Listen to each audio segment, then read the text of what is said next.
جی سامعین السلام علیکم۔ آج کی خاص ڈش خاص دن کے حوالے سے یعنی محرم الحرام کے حوالے سے آج ہم خاص ڈش لے کر نیاز حسین کے نام سے پیش خدمت ہیں۔ میرا حسین باغ نبوت کا پھول ہے، میرا حسین باغ نبوت کا پھول ہے، حیدر کی اس میں جان ہے، خون بطول ہے۔ دنیا میں اور کون ہے شبیر کے سوا، ایسا سوار جس کی سواری رسول ہے۔ گزرا جہاں جہاں سے نواسا رسول کا، اب تک وہاں وہاں خدا کے کرم کا نزول ہے۔ جس کے لیے یزید نے اتنے ستم کیے، جس کے لیے یزید نے اتنے ستم کیے، وہ تاج تو حسین کے قدموں کی دھول ہے، وہ تاج تو حسین کے قدموں کی دھول ہے۔ حضرت امام حسین کا نام مبارک حسین ابن علی اور کنیت ابو عبداللہ ہے۔ حضرت امام حسین نبی اکرم صلی اللہ علیہ وآلہ وسلم کے چھوٹے نواسے اور حضرت علی کرم اللہ وجہہ اور حضرت فاطمہ کے چھوٹے صاحبزادے تھے۔ ہجرت کے چوتھے سال 3 شعبان کو بروز جمعرات آپ کی ولادت باسعادت ہوئی۔ اس خوشخبری کو سن کر جناب رسالت مآب صلی اللہ علیہ وآلہ وسلم تشریف لائے۔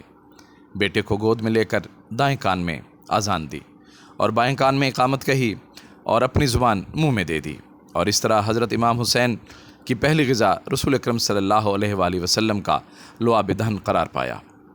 7ویں دن عقیقہ کیا گیا۔ آپ کے پیدائش سے تمام خاندان میں خوشی و مسرت محسوس کی جاتی تھی، مگر آنے والے حالات کا علم پیغمبر اکرم صلی اللہ علیہ وآلہ وسلم کی آنکھ سے آنسو بہاتا تھا۔ پیغمبر اسلام کی گود جو اسلام کی تربیت کا گہوارہ تھی، 2 بچوں کی پرورش میں بھی مصروف تھی، ایک حضرت امام حسن اور دوسرے حضرت امام حسین رضی اللہ تعالیٰ عنہ۔ اس طرح ان دونوں کا اور اسلام کا ایک ہی گہوارہ تھا جس میں دونوں پروان چڑھ رہے تھے۔ ایک طرف پیغمبر اسلام جن کی زندگی کا مقصد یہ اخلاق انسانی کی تکمیل تھی، اور دوسری طرف حضرت علی ابن ابی طالب جو اپنے عمل سے خدا کی مرضی کے خریدار بن چکے تھے، اور تیسری طرف حضرت فاطمہ بنت پیغمبر جو خواتین کے طبقہ میں پیغمبر کی رسالت کو عملی طور پر پہنچانے ہی کے لیے پیدا ہوئی تھیں۔ اس نورانی ماحول میں حضرت امام حسین کی تربیت ہوئی۔ پیغمبر اسلام اپنے دونوں نواسوں سے انتہائی محبت فرماتے تھے، سینے پر بٹھاتے تھے، کاندھوں پر چڑھاتے تھے، اور مسلمانوں کو تاکید فرماتے تھے کہ ان سے محبت رکھو۔ مگر چھوٹے نواسے کے ساتھ آپ صلی اللہ علیہ وسلم کی محبت کے انداز کچھ نرالے تھے۔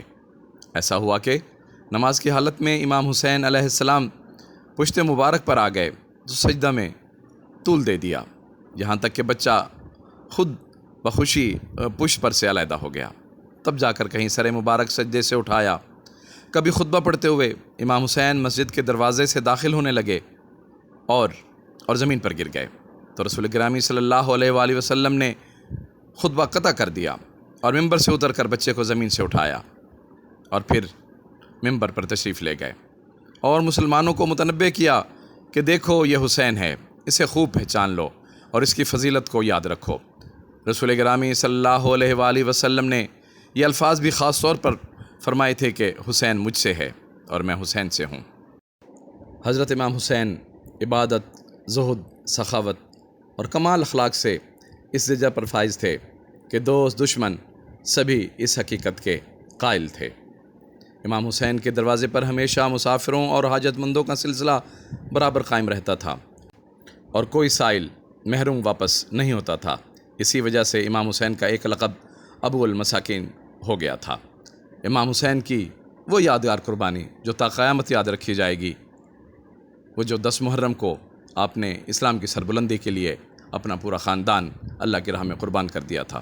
سامعین، محرم کی یہی قربانی ہمیں یاد دلاتی ہے کہ آپ صلی اللہ علیہ وسلم کے اہل بیت نے اسلام کی سربلندی کے لیے قربانی دے کر اسلام کا نام سربلند کیا۔